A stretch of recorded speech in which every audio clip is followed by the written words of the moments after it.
Le changement climatique est un processus irréversible qui va demander à l'humanité de s'adapter à des conditions de vie de plus en plus difficiles.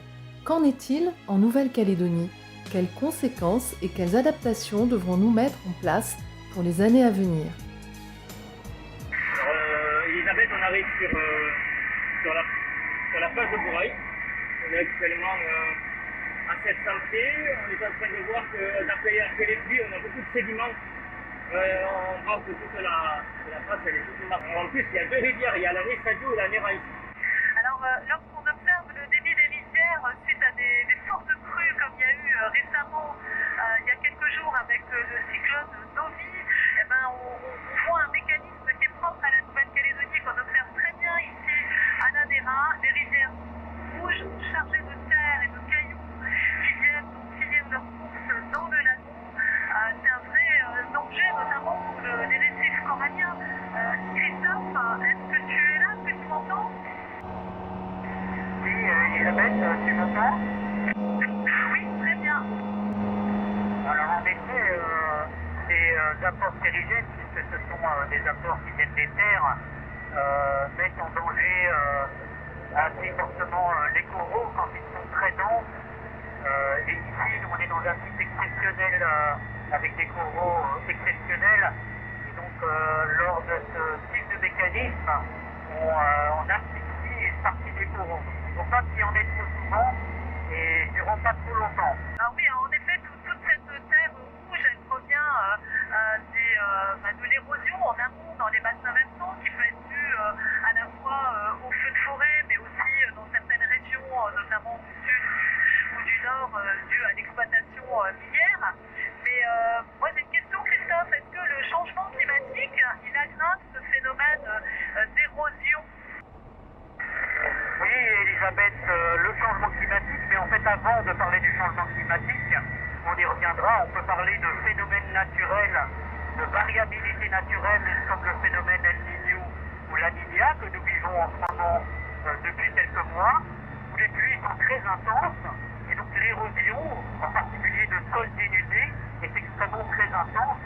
On voit ici de manière extraordinaire la marque de la turbidité de cette érosion se déverser dans le lagon. Christophe, on peut peut-être rappeler que fin 2019, on a connu un fort épisode El Niño qui a été suivi en 2020 par un phénomène La Niña et en 2021 un autre phénomène La Niña. Ça a accéléré, intensifié les conséquences qu'on observe aujourd'hui. Pour quelles raisons?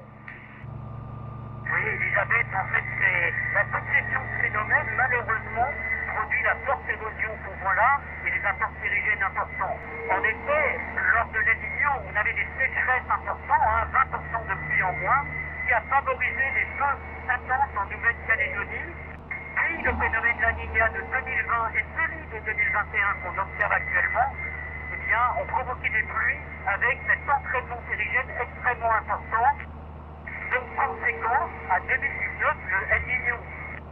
Toute cette terre rouge, tous ces sédiments donc, finissent leur course dans le lagon et notamment sur les récifs coralliens sur lesquels ils ont une incidence plutôt négative, notamment l'étouffement du corail.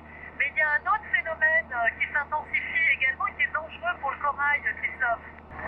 Oui, alors je dirais c'est peut-être le premier phénomène qui met en danger le corail, c'est la température.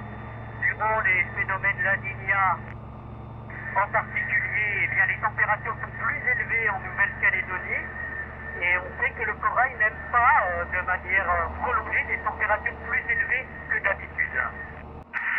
Alors les récifs coralliens, quelque part, ils ont une double peine entre ces apports stérigènes de la Grande Terre et l'augmentation de la température de l'eau. Oui, complètement. Alors des fois cette double peine se mêle de manière coïncidente, comme durant les phénomènes La Niña, puisque là on a des érosions intenses avec des apports stérigènes, également des températures hautes. Oui, on peut peut-être rappeler que les récifs coralliens sont des lieux de vie, de richesse, de biodiversité exceptionnels, mais également des lieux d'alimentation pour les populations des îles, et encore un véritable rempart contre les grandes vagues du Pacifique qui protègent les côtes de la Nouvelle-Calédonie. Oui, sur ce dernier point, c'est un élément des côtes. Durant le dernier cyclone, il y a 3 jours, des vagues mesurées au large de l'ordre de 6 mètres. Et sur la côte, les vagues ont atteint à peine 1 mètre. Donc c'est une très grande protection pour toute la côte. Et oui, bien sûr, nous sommes vraiment très protégés en Nouvelle-Calédonie. Qu'est-ce qui arriverait si justement on perdait une partie de nos récifs coralliens, notamment sur la Grande Barrière? Ce qu'on craint éventuellement avec le blanchissement massif des coraux, on en reparlera, c'est que ce gros protecteur de la barrière s'apaise et disparaisse peu à peu, qui rendrait la Calédonie très vulnérable aux grandes vagues. Et ça, on arrive au-dessus du symbole que je voulais te montrer. Voilà, je te présente le cœur de Poé, qui est un petit récif en forme de cœur, qui est un beau symbole pour représenter ce superbe lagon de Poé, inscrit au patrimoine mondial de l'humanité à l'UNESCO. Christophe, nous sommes ici à l'embouchure de la Néra, donc le lieu qu'on vient de survoler en hydravion pour observer les conséquences des pluies diluviennes qu'il y a eu ces derniers jours à cause du cyclone Dovi. Est-ce que ça fait partie des épisodes qui vont s'intensifier avec les différents scénarios du changement climatique? C'est probable. Alors effectivement, ça va dépendre des scénarios du changement climatique. Dans le scénario du pire, où la planète a environ entre 4 et 5 degrés en moyenne en plus, on prévoit, par exemple, sur l'étude qui existe en Nouvelle-Calédonie de manière détaillée, un assèchement général de la Nouvelle-Calédonie de l'ordre de 20% sur la côte ouest, nous trouvons ici, voire 30%. C'est-à-dire des périodes plus sèches, qui sont plus propices au feu, d'une manière générale, qui va donc décaper plus facilement le couvert végétal. D'une part, et d'autre part, on prévoit une intensification des phénomènes les plus pluvieux, la Niña en particulier. On prévoit entre 20 et 30% d'augmentation des pluies durant la Niña. Donc la combinaison d'événements La Niña avec des pluies plus intenses et des sols décapés plus fréquemment à cause de la sécheresse va conduire probablement à une intensification de ce genre d'événements. Et il faut rajouter, puisque vous avez parlé de Dovi, qu'en ce qui concerne les cyclones, dans le Pacifique Sud, on prévoit une baisse du nombre des cyclones, par contre une augmentation de l'intensité de leurs pluies. Et donc si on combine les trois, il est quand même très probable que ce type d'événement-là soit amplifié dans le futur. Et qu'en est-il de l'augmentation de la température? Eh bien la température, donc je vous ai dit entre 4 et 5 degrés sur le globe dans le scénario du pire, ça veut dire environ 4 degrés à 4,5 dans le Pacifique, ça c'est le scénario du pire. Et le meilleur? Le meilleur, c'est le scénario des accords de Paris, COP21, qui prévoit de limiter la température à 2 degrés sur la planète. Ce serait environ 1,5 degré dans le Pacifique Sud. Mais même à 1,5 degré, alors là on va se déplacer un peu vers ce qu'on a vu tout à l'heure, c'est-à-dire la barrière de corail, les conséquences sont dramatiques. À 1,5 degré, on sait qu'un certain nombre d'espèces de coraux blanchissent régulièrement. Et on a peur que cette régularité du blanchissement produisent à la fin la mort des coraux de manière pérenne. Donc, sauf adaptation de certaines espèces, on sait qu'il y a des espèces qui ne blanchissent pas, donc sauf adaptation de ce milieu, de cet écosystème corallien, on court à la catastrophe sur les coraux. Et là, on n'a pas beaucoup d'espoir. Alors nous aussi, on va devoir s'adapter à ces changements climatiques, changements de température, à tous ces événements qui vont venir aussi modifier un petit peu notre quotidien, parce qu'au final, on va connaître, on le connaît déjà, un changement climatique sur quelques décennies, alors qu'à l'échelle de l'histoire de la Terre, c'est plutôt en quelques millénaires que ça se déroule, ces changements. Oui, alors ça c'est ce qui convainc les détracteurs, on l'espère, du changement climatique, c'est pour ça qu'il en existe presque plus, c'est que des mouvements, des changements climatiques, il y en a eu dans le passé sur des échelles millénaires, voire des millions d'années. Il y a eu des glaciations, des glaciations. La grande différence avec le changement climatique anthropique des 150 dernières années, c'est que ce qu'on a sur 150 ans, c'est ce qu'on a eu sur 10 000, 20 000 ans.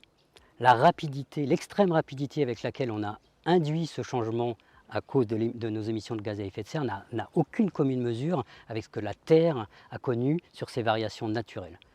Donc ça veut dire pour nous, si on atteint des amplitudes similaires à ce qu'on a vécu dans le passé, pouvoir s'adapter en 150 ans à ce qui a existé pour les écosystèmes sur plusieurs dizaines de milliers d'années. Et ça, c'est nullement évident. Mais avant l'adaptation, il faut quand même travailler sur la cause. Et la cause, c'est l'émission des gaz à effet de serre.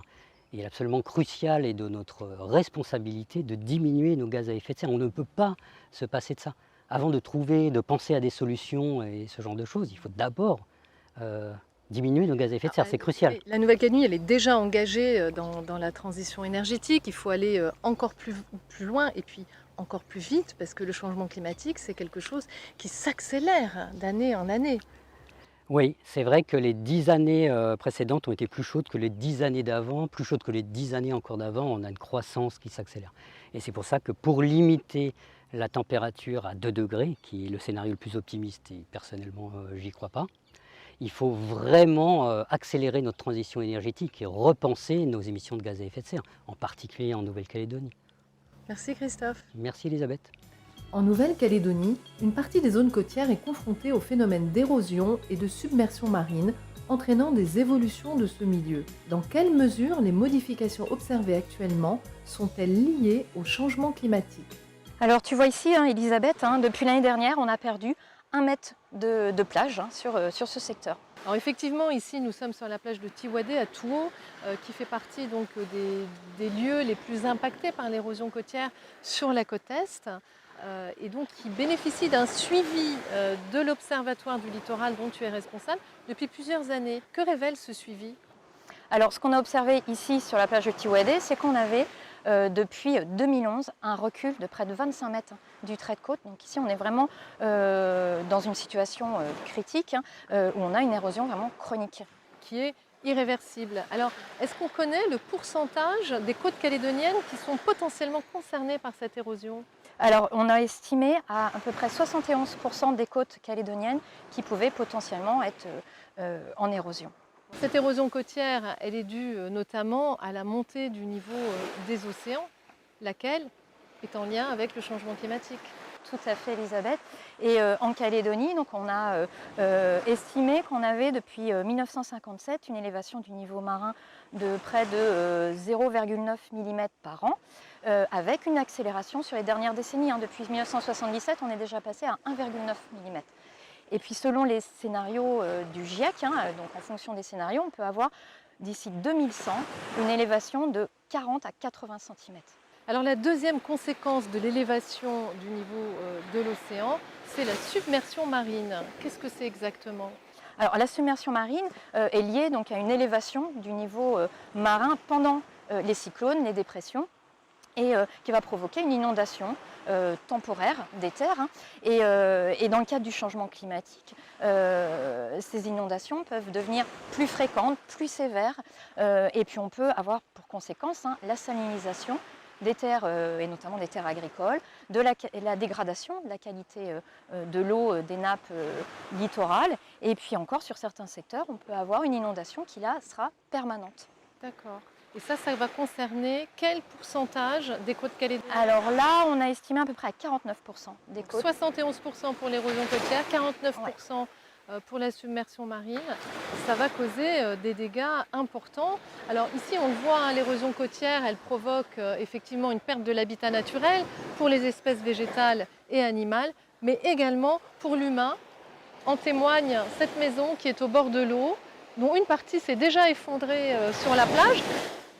On voit les murs de la salle de bain là-bas, et donc cette famille a dû déménager. Effectivement, cette famille a dû déménager il y a à peu près 2 ans. Donc toute la famille est partie sur un terrain à l'intérieur des terres, et on va justement rencontrer Monsieur Dely qui occupait cette habitation. D'accord. Alors Elisabeth, je te présente Gétro. Bonjour Gétro. Bonjour Elisabeth. Donc toi tu es le propriétaire des lieux, donc qui a dû quitter sa maison il y a 2 ans, c'est ça? Oui, il y a 2 ans de ça. C'est la maison où tu as grandi? Oui, voilà, c'est là où j'ai passé mon enfance. Toute mon enfance, j'ai passé dans cette maison. Et avant, c'était comment la plage là? Parce que là aujourd'hui, il n'y a plus rien. La maison, elle est à moitié effondrée dans l'eau. La verdure, elle partait à peu près à 25 mètres. 25 Oui, mètres que tu me disais. et on jouait là devant, même devant les cocotiers, on courait. Il y avait un grand bagnon qui était au bout, qui n'est plus aujourd'hui. Aujourd'hui, on a comment on appelle ça là, les cocotiers, les arbres qui sont après. Il n'y a que des arbres morts là, qui ont sont. subi la montée des eaux, le réchauffement climatique, quoi. Et alors maintenant, tu habites où avec ta famille?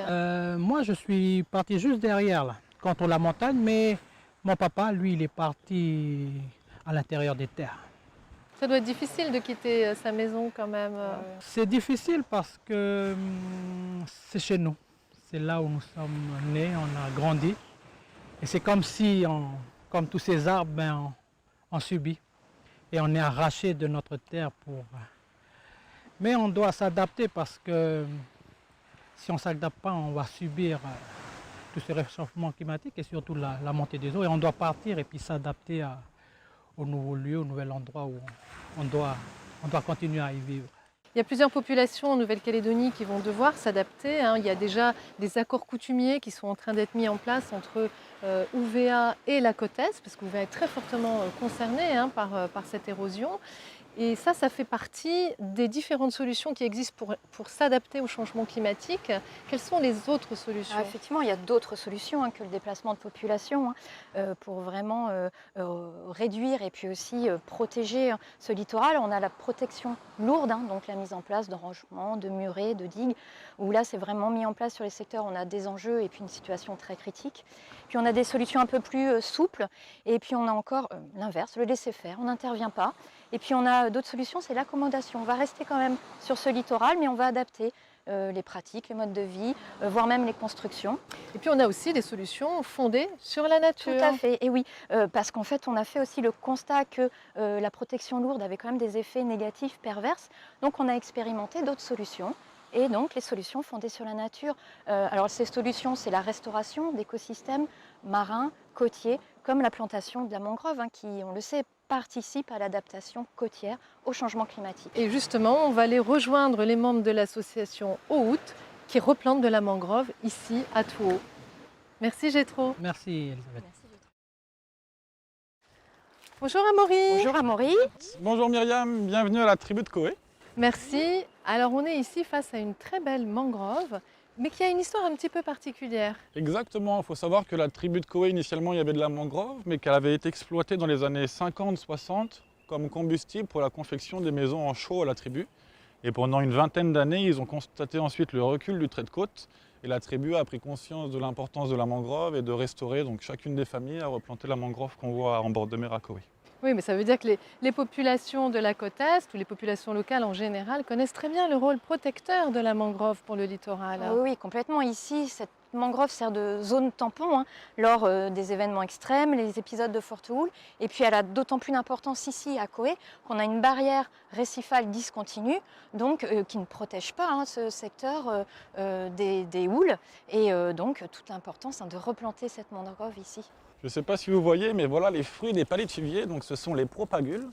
Je vais vous raconter une petite histoire. Quand on faisait des travaux sur la mangrove à Touault, une famille nous racontait qu'une de ses punitions quand on était enfant, c'était de récolter ces propagules en bord de mer et de les replanter le long de la plage pendant que les autres enfants se baignaient un peu plus loin. Ah ouais, alors c'est vraiment la punition la plus utile que je connaisse. Alors l'association Ohout, vous participez justement à la restauration de la mangrove et notamment avec les écoles de la commune. Exactement, on intervient dans les différents établissements scolaires de la commune pour les sensibiliser au rôle de la mangrove et à l'importance de protéger cette mangrove. Et on leur donne un petit peu les techniques pour restaurer la mangrove aussi. Et est-ce que c'est facile de planter de la mangrove? Donc c'est assez simple. Après, il y a quelques conseils techniques à bien suivre. Donc on peut trouver tout en ligne sur le site de l'IUCN. Il y a un guide de restauration de la mangrove qui existe. D'accord. Donc si vous voulez, je peux vous inviter à planter quelques propagules juste là pour continuer la plantation. Ah ben avec plaisir. On va participer donc à la restauration Exactement. de cette mangrove. Donc il suffit de planter ces propagules quelques centimètres dans le substrat et de faire en sorte que ça bouge. Juste comme ça. Voilà. Hop. On peut se mouiller un petit peu les pieds, c'est pas grave. Le geste est assez simple. Et la profondeur? Voilà, quelques centimètres, il faut que ça tienne, quoi. Si ça tient, voilà, c'est bon. Et ça, cette propagule que je viens de planter, ça va devenir un arbre, comme ça. Exactement, là d'ici quelques semaines, on aura déjà les premières racines, d'ici quelques mois les premières feuilles, et à terme, dans quelques années, les premières racines en échasse. Incroyable. Oui, donc c'est vraiment très simple et on peut tous participer donc à cette restauration. Après, j'ai qu'une chose à dire, c'est que voilà, on enseigne bien aux gens la restauration de la mangrove, mais il faut savoir que les habitants de Touault ont déjà tout compris, ça fait des années du coup qu'ils la restaurent. Merci beaucoup Amaury. Merci beaucoup à vous. Que faut-il mettre en place pour freiner l'évolution du changement climatique? Et quelles adaptations devons-nous mettre en œuvre pour être le plus résilient possible face à ces impacts? Comme le dit notre climatologue Christophe Menkès, pour faire face au changement climatique, il faut commencer à se préoccuper de la cause. Et au niveau planétaire, la principale cause, ce sont les émissions de gaz à effet de serre, dont la Nouvelle-Calédonie a une importante production par habitant. Mais oui, Elisabeth, donc le premier gros travail à mener, c'est celui d'engager la décarbonation de notre économie et de nos modes de vie. Je vais te citer 3 chantiers très divers. Le premier, le plus important, c'est d'engager la métallurgie calédonienne et les 3 usines dans la sortie des énergies fossiles. Ça, c'est extrêmement important parce qu'aujourd'hui, on tourne au fioul, au charbon. Et là, c'est véritablement important puisque là, c'est un chantier d'économie en millions de tonnes de CO2. Alors, il y a un deuxième chantier qui est celui notamment de l'empreinte carbone générée par les importations, particulièrement celle des produits alimentaires. Alors, on en avait déjà parlé dans une précédente émission et en effet, l'importation de produits alimentaires, eh bien, ça a une note carbone. Tu fais venir en avion, en bateau, d'Australie, d'Europe, d'Asie, les produits que nous allons consommer.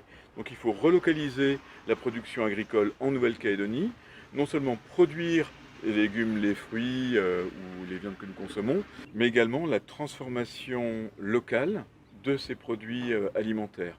Et comme ça, on fait une belle économie sur ce carbone que nous n'aurons pas à consommer pour faire venir nos produits alimentaires. Et nous avons ici un très bel exemple. À partir des cocos que nous avons en Nouvelle-Calédonie, nous pouvons produire à la fois de la confiture, mais aussi de l'extrait naturel de coco pour ces pâtisseries. Et il y a plein d'autres exemples comme ça en Nouvelle-Calédonie. Il y a un troisième chantier qui est important, qui est celui des feux de forêt, puisqu'ils génèrent eux aussi une importante quantité de CO2.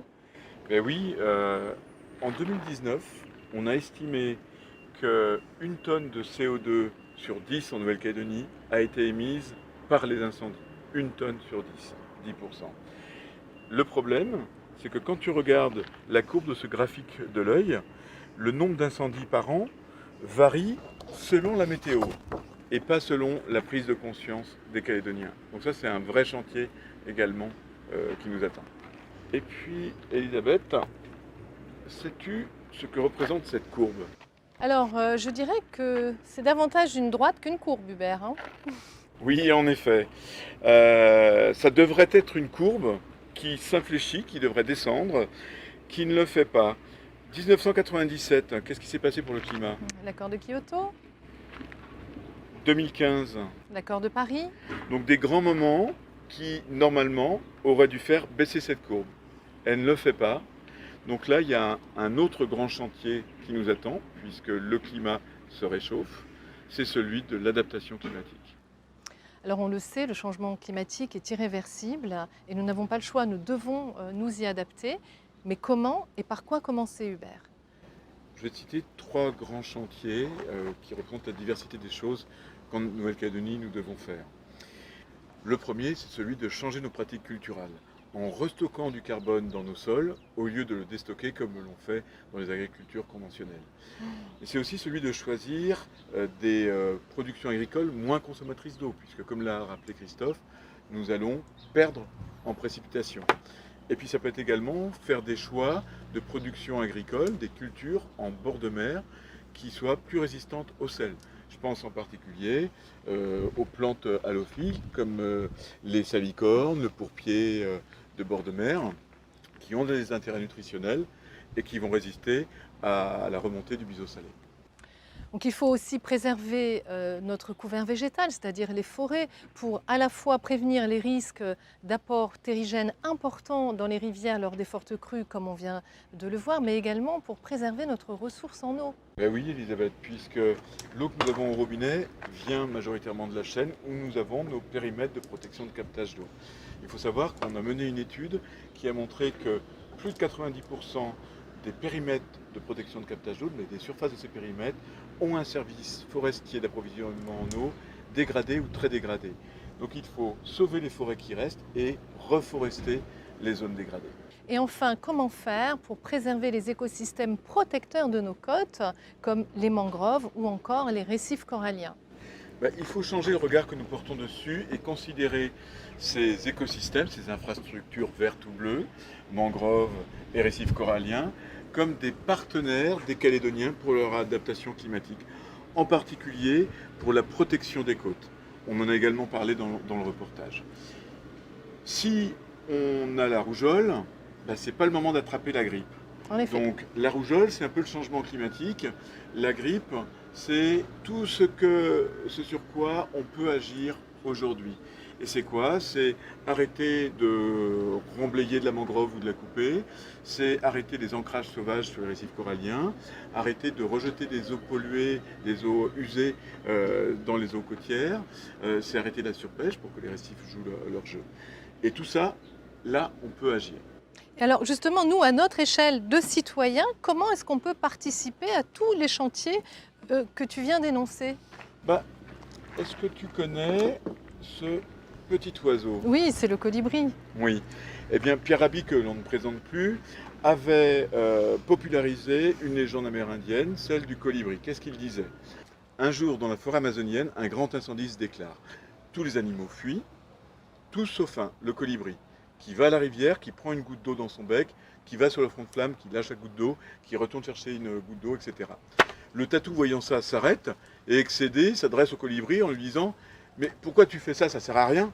Et le colibri lui répond « Peut-être, mais moi je fais ma part. » Alors c'est une très belle histoire et on peut peut-être préciser qu'il y a différentes tailles de colibris à l'échelle de la société humaine. Il y a les grands colibris puis il y a les tout petits.